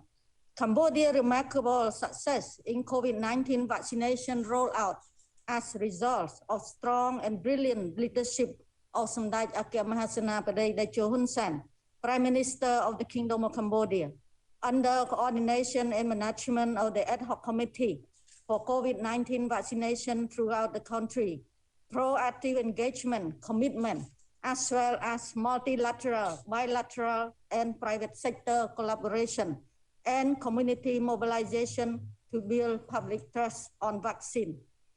The Royal Government of Cambodia appreciates the intensive work undertaken by the working group on strengthening WHO preparedness and response to health emergencies. Cambodia is grateful for the exchange of views during the Regional Committee for the Western Pacific to learn from country-level experiences of COVID-19 preparedness and response. Cambodia supports the strengthening of the IHR 2005 as the key international legal instrument for global health security, rather than having a potentially duplicated new instrument. We should enhance the existing mechanisms under the IHR framework, especially investing in national core capacities and the global system for public health emergencies, including the consideration of the importance of good governance of the member states and of the WHO as a dynamic, successful force in pandemic preparedness and response. We welcome the deliberations to consider additional mechanisms that will complement the IHR 2005 towards reinvigorating global, regional, and country effort on pandemic preparedness and response. In addition, Cambodia supports the considerations of an adequate and sustainable financing, promoting whole of government and whole of society approaches, multilateralism, and concerted efforts against misinformation, disinformation, and fake news. Thank you very much. Thank you so much, Cambodia. We now invite Belize to please take the floor. Excellencies, now more than ever, we need the countries of the world to unite. Now more than ever, we have to end the inequality that is too real in the distribution of the COVID-19 vaccines. Ladies and gentlemen, This pandemic has now become the pandemic of the unvaccinated. We must end the double standards and mixed messages. No country is safe until all countries are safe. The race for the vaccines have left the less developed countries at a disadvantage. The cost of treating COVID patients is burdensome on the economies of our countries. This is why we need to be more inclusive of all nations to join in the fight against this pandemic. The COVID-19 pandemic has had an enormous impact on international health, economics, and society, and has significantly hampered global efforts to achieve the United Nations Sustainable Goals. Despite this, Taiwan's participation in this global health organization has been excluded for political reasons, which has damaged global cooperation on pandemic prevention and control. Viruses know no borders. Inclusive collaboration is key to successfully containing the pandemic. As the Independent Panel for Pandemic Preparedness and Response has highlighted, the world was not prepared for the COVID-19 pandemic and must do better. The exclusion of Taiwan from WHO is detrimental to combating the pandemic and building a better post-pandemic future. It is therefore essential that Taiwan be included in the global health system. The COVID-19 pandemic has shown Taiwan is an indispensable part of the global health network. It has demonstrated that Taiwan can play and has played a critical role in the global surveillance and alarm systems against emerging infectious diseases threats. Taiwan's participation would allow it to work with the rest of the world in realizing the fundamental human right to health as stipulated in the WHO Constitution and vision of leaving no one behind enshrined in the SDGs. Belize is mindful of the multi-sectoral approach that is required to combat the COVID-19 pandemic, the biggest threat to health in the last decade. It is in this regard that Belize is committed to the One Health approach. Belize is one of 3 countries that has embraced this approach before the start of the pandemic, and even more so now. The Ministry of Health and Wellness has partnered with the Belize Agricultural Health Authority, a statutory board under the Ministry of Agriculture, Food Security and Enterprise, to process some of the COVID-19 PCR samples. Honorable members, Belize is committed to the work of the World Health Organization and looks to it for guidance in terms of prevention, preparedness, and response to future pandemics and emergencies. I thank you. Thank you very much, Honorable Minister. I now give the floor to the Central African Republic, please, to be followed by Serbia. Excellency, the President of the General Assembly, WHO General Director, dear brother and friend, distinguished representative of member states, ladies and gentlemen, the COVID-19 pandemic has exposed and worsened the inequities both within and between countries. The global vaccine target set by the WHO for all countries to fully vaccinate 40% of people by the end of December 2001 is far away to be reached in the Central African Republic. The inequities related to access to essential supplies such as vaccines, personal protective equipment, and diagnosis in developing countries, in particular in Central African Republic, is due to the limited manufacturing capacity in Africa. This has resulted in heavy reliance on the importation of medical countermeasures, which are further impacted by, among others, tariff and untimely availability. In order to strengthen the emergency preparedness and the response in Central African Republic, in the African region and globally, I urge the international community to consider equity as the guiding principle and the goal in respect to access to medical countermeasures and tools in the context of a global pandemic.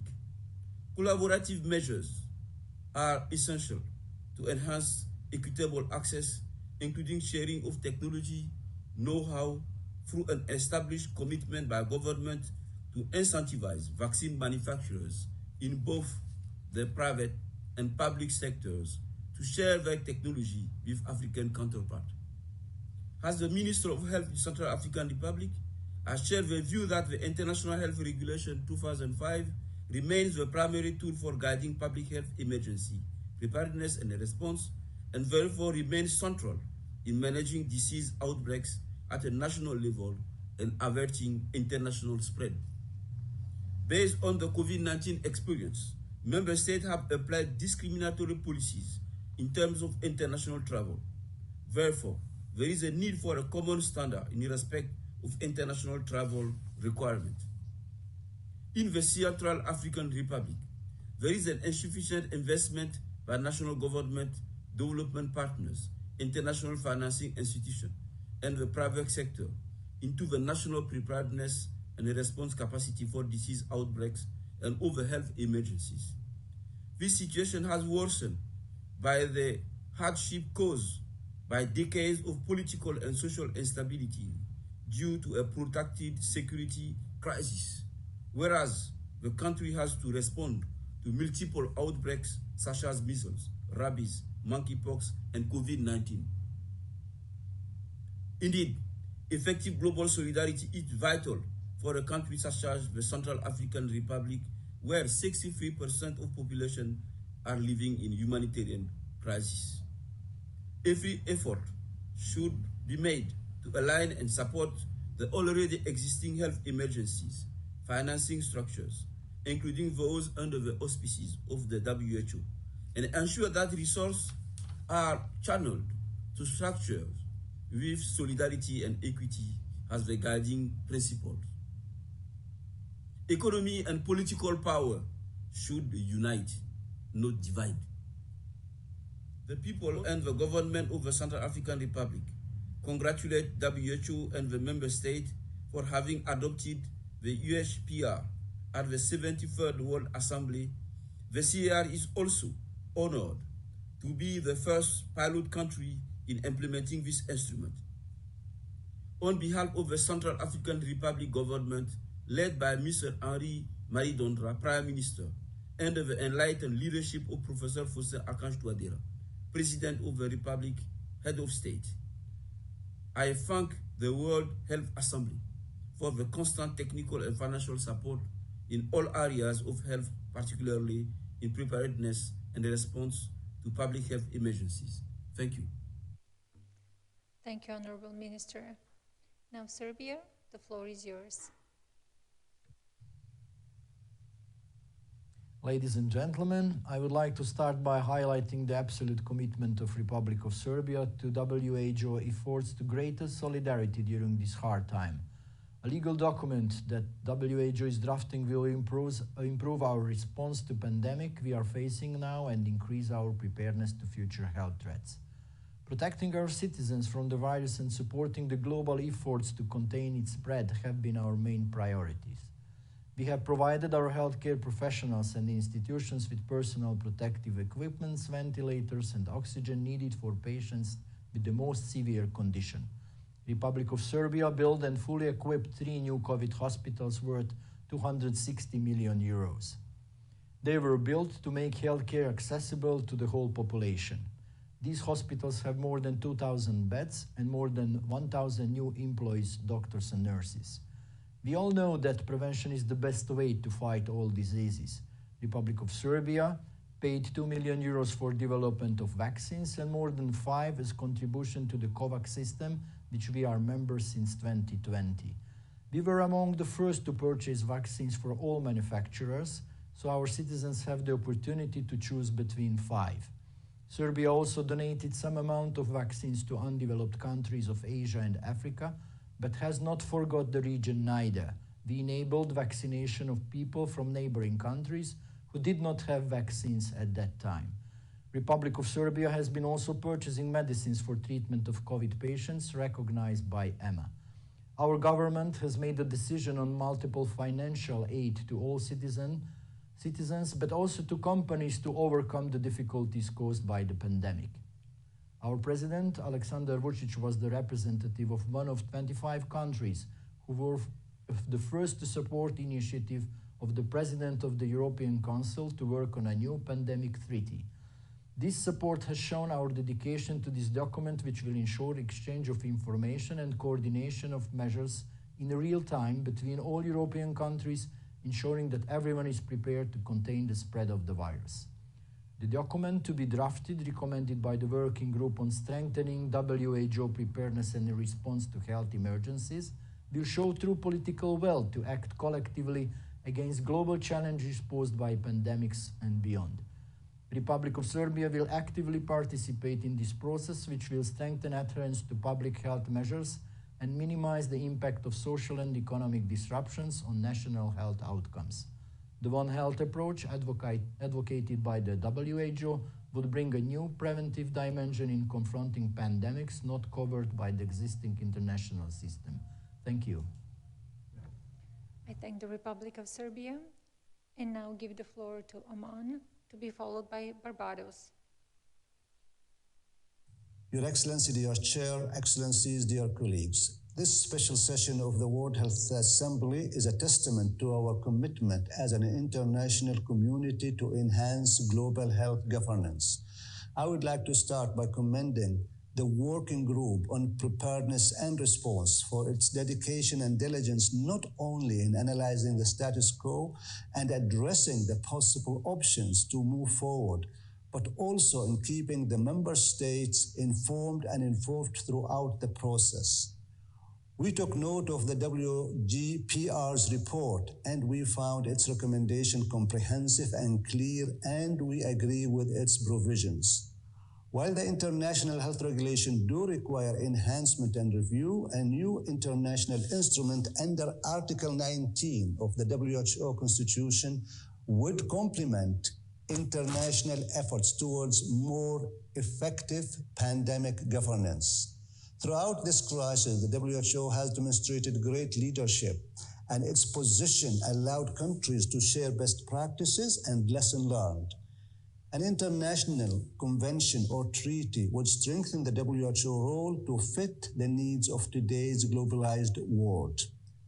This new instrument must operate under the auspices of the WHO with a view towards consolidating fragmented efforts and streamlining international health governance. The process of establishing a new instrument and amending the IHR must address the need for better monitoring and compliance mechanism and must place considerable emphasis on prevention. It should also dedicate pooled resources for strengthening national public health system in line with universal health coverage and bridging gaps between the international governance of health and other sectors which have proven to be ever more intertwined and interdependent. Colleagues, we should not allow history to repeat itself when we can do something about it now. Regardless of our differing view on the way forward, I am confident that we will find a common ground. Alongside whatever process we agree to move forward with, we should work within our countries to shift our health governance models into more cross-sectoral and comprehensive ones. We endorse the WGPR's recommendations. Thank you very much. Thank you, Oman. I now invite Barbados to please take the floor, to be followed by Yemen. Thank you. Madam Vice President, Director General, Excellencies, distinguished colleagues. Barbados appreciates the opportunity to add its voice at this World Health Assembly special session on such a critical and important topic. I address you at a time of great uncertainty.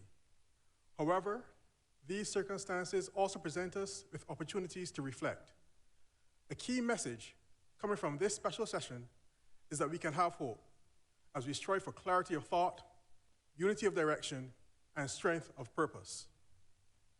Barbados, like many small island developing states in the region, has not been spared from the COVID pandemic. Indeed, the region of the Americas leads the world in incident cases. Collectively, the countries of the Americas carry the largest burden of the COVID pandemic globally. No country has been spared. We feel the loss of thousands of lives and the suffering of millions more due to illness and sickness. We are experiencing the negative impact on individuals and livelihoods through declining economic growth and investment, as well as rising unemployment and social dislocation. However, Barbados chooses to concentrate on the opportunities for sharing knowledge and experiences, using the principles of public health to inform economic decision-making. We are committed to opening our borders to commercial and other traffic in an orderly and purposeful manner, and protecting our population using safe and efficacious medicines, vaccines, and technologies. We are well within the second year of the COVID pandemic. We continue to be challenged by concurrent emerging and circulating variants, vaccine inequities, and vaccine hesitancy. These factors threaten to further debilitate the region's already stretched and underfunded health systems and public health infrastructure, all at a high societal cost. Barbados proposes global leadership and economic investment as a means of reversing the tide of inequity and social disruption. This requires collaboration in a spirit of solidarity and equity to ensure an effective global response to COVID. All countries can only be safe if individual countries are also protected. Global leadership involves making difficult decisions, such as delaying boosters while other countries have no access to vaccines, the sharing of human resources and expertise, and creating a pool of knowledge to support decision-making to minimize the loss of life and the maintenance of productivity. Barbados, therefore, fully supports the adoption of an international treaty that will ultimately realize preparedness for future pandemics, international cooperation, and solidarity in these uncertain times. Thank you, Madam Vice President. Thank you very much, Barbados. I understand that we're differing slightly at the statement from Yemen, and with that I have the pleasure to give the floor to Qatar. Thank you. We in Qatar support the statement by Iraq on behalf of the Emirate countries that has been delivered yesterday. Also, the COVID-19 pandemic has disclosed the need for a stronger international collaboration headed by the WHO in epidemic prevention and control, as the current tools and instruments, although useful, have limitations, as we know and discussed. The identification of the problem and impacts was quite late, and we need more efficient scientific early warning systems to predict potential threats. Also, the One Health approach implementation has been mentioned repeatedly throughout the crisis and even before the crisis, but in reality was less than the required and needs empowerment.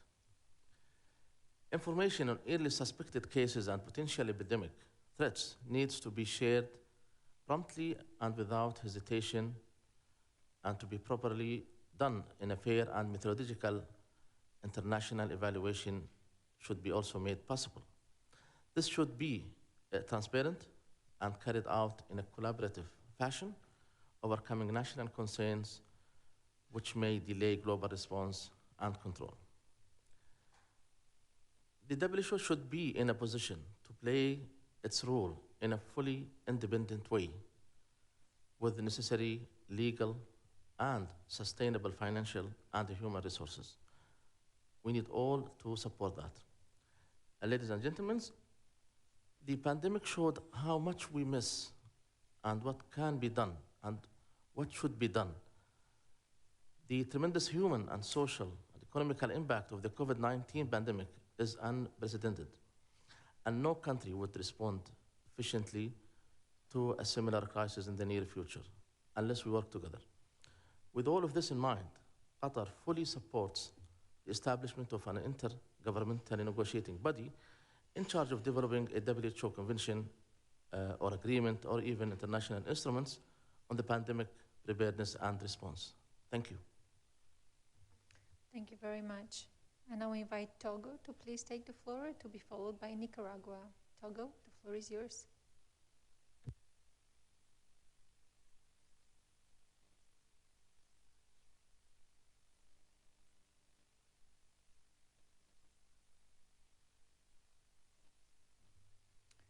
Togo, are you able to hear us, please?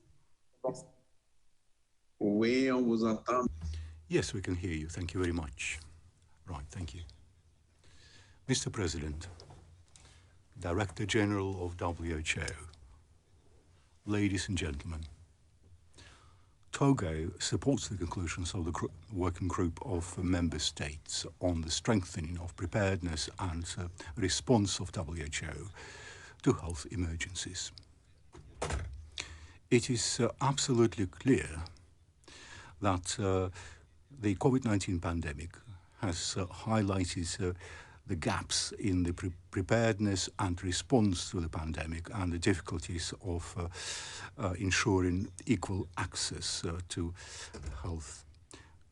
Health systems have been put to trial by fire, and the IHR 2005 have shown the constraints in the application. In that respect, we congratulate the working group for the high quality of their report, and particularly for the topics raised in that report, namely the crucial importance of equity, the priority of the One Health approach, and as well as the compliance with the commitments under the RHI, taking responsibility and discussing the issue of financing. Togo supports the taking coordinated measures at national and global level in order to strengthen the preparedness and response. Through the development of a new agreement or another international instrument of WHO. In fact, it is absolutely crucial that that would be a mechanism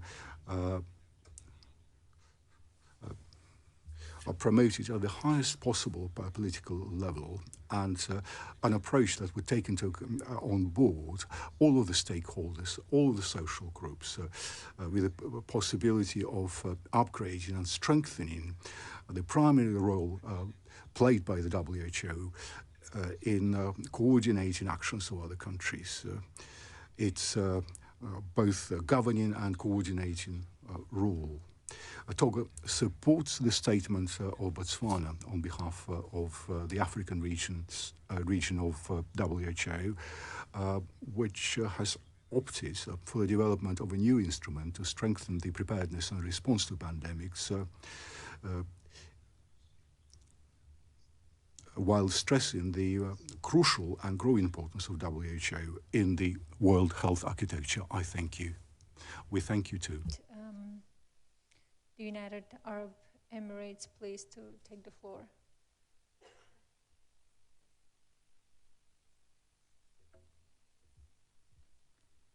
Thank you, Chairperson. I'd like first to thank and appreciate Dr. Tedros and his team for the tremendous efforts in combating COVID-19 pandemics. United Arab Emirates support the proposed instrument, and we expect to contribute to strengthening the various health systems of countries, which can lead to promote preparedness, response, and resilience. The proposal should reflect the shared political and financial commitment of countries to ensure health equity as a global goal to address various health challenges. And it is necessary to consider the different capabilities of countries and the effective contribution of countries in enhancing their capacity building to access justice and integration. This instrument should support the International Health Regulations 2005, and the mechanism should develop to link the various initiatives and tools available in order to unify efforts and avoid wasting resources and repetition towards strengthening preparedness and response to health emergencies. Finally, including the concept of One Health in the new instrument by giving the necessary priority to the animal health sector through involving the relevant technical bodies is fundamental. Thank you very much. Thank you very much. I now invite Nicaragua to please take the floor.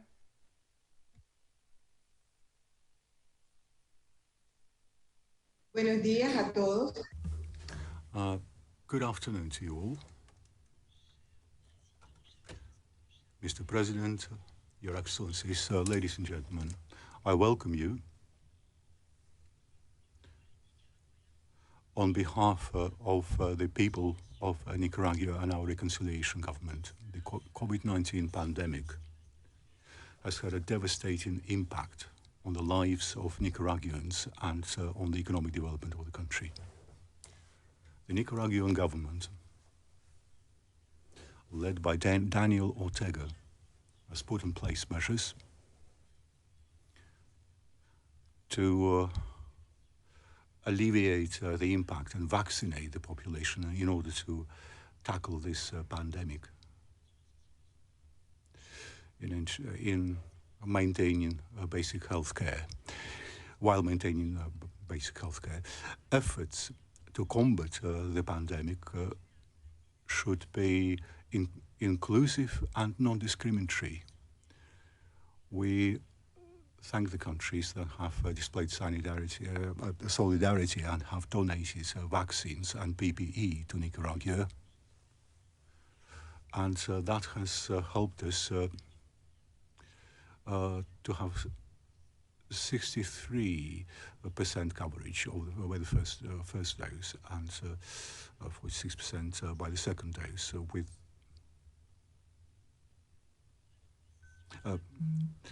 regard to the proposal to develop an international instrument for the preparedness and response to pandemics or health emergencies has Nicaragua's support.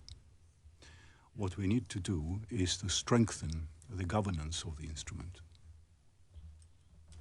And finally, we see it as, urgent to answer the question of financing needed to strengthen capacity and achieve universal health coverage. For that, we need participation, commitment, and commitment of all. Thank you very much. Yeah, to please take the floor.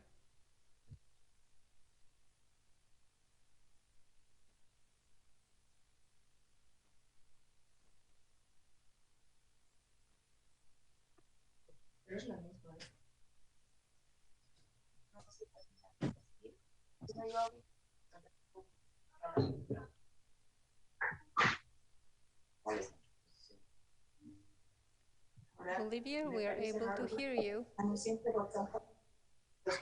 Bolivia. Yes, please proceed. The floor is yours.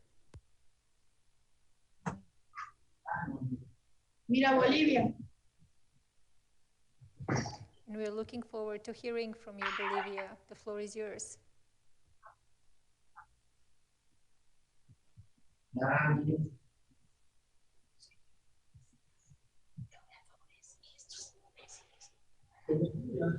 No, María Morales. It appears that we have challenges with the sound. We shall come back to you at the earliest time possible. And now I understand that you, Madam Vice President, would like to take the floor for a few moments. Thank you, Secretariat. We have now come to the end of the statements by delegations, and we'll move on to hear the statements by observers, followed by the United Nations and other intergovernmental organizations in effective relations, and finally, non-state actors in official relations. However, I have been informed that the interpreters have kindly agreed to stay with us until 6 p.m. in order to allow us to complete all the statements today. Are there any objections to proceeding in this way?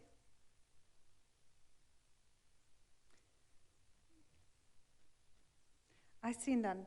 Thank you very much for your cooperation. I will now hand back the floor to the Secretariat to moderate the session. Thank you very much, Madam Vice President. With your permission, I would like to give it a try once more with the plurinational state of Bolivia, in case they're able to connect. Yes, please proceed. Thank you so much. Plurinational state of Bolivia, the floor is yours once again. Sí, tenemos la descarga, ¿no? El anfitrión le ha activado el micrófono. Sí, ahora que activó.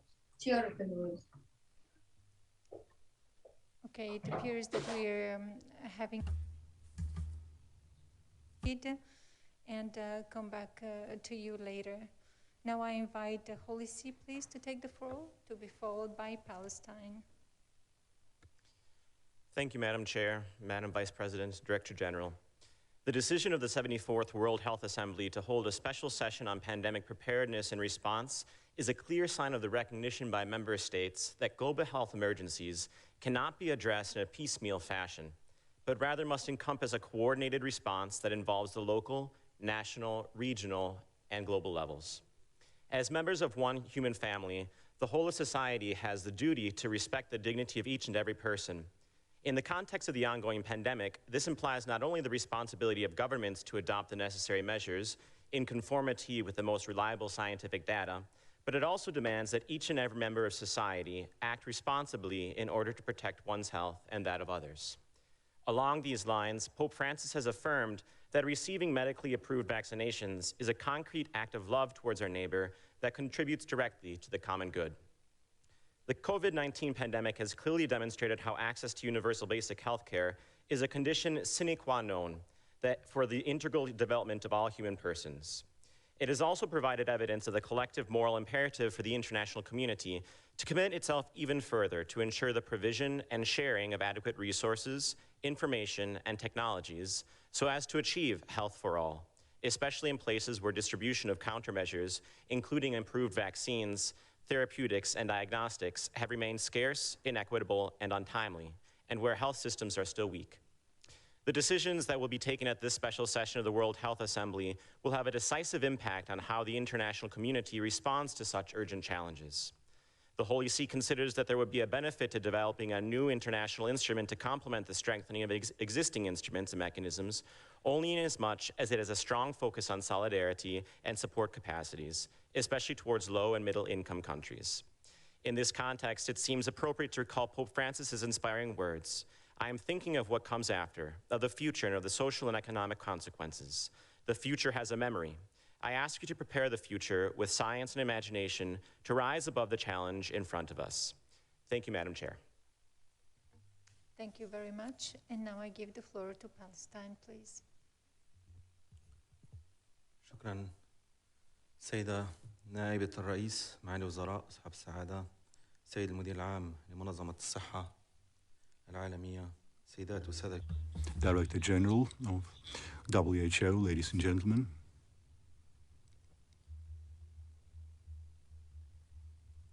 في جميع مناطق العالم والوصول إلى اللقاح عبر الكوفاكس وتقرير التأهب والاستجابة للطوارئ. فلسطين تتمنى نجاح هذه الجلسة الخاصة. Apologies for the interruption, distinguished delegate. We're having an issue with the interpretation. Would appreciate your patience for a moment.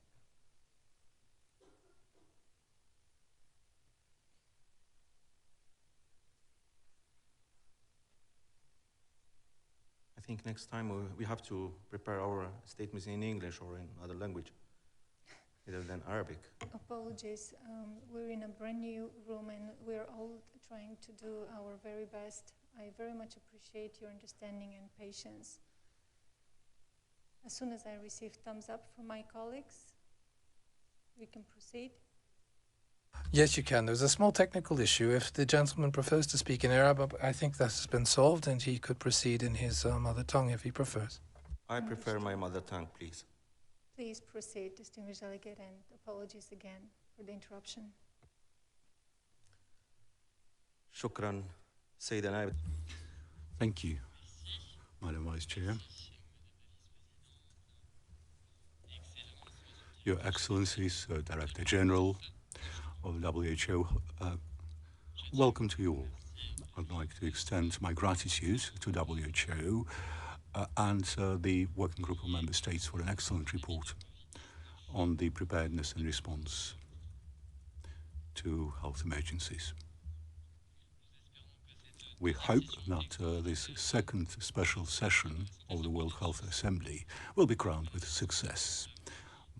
Madam Vice President, contagious diseases don't have passports, they don't know borders. and there are no commercial guarantees.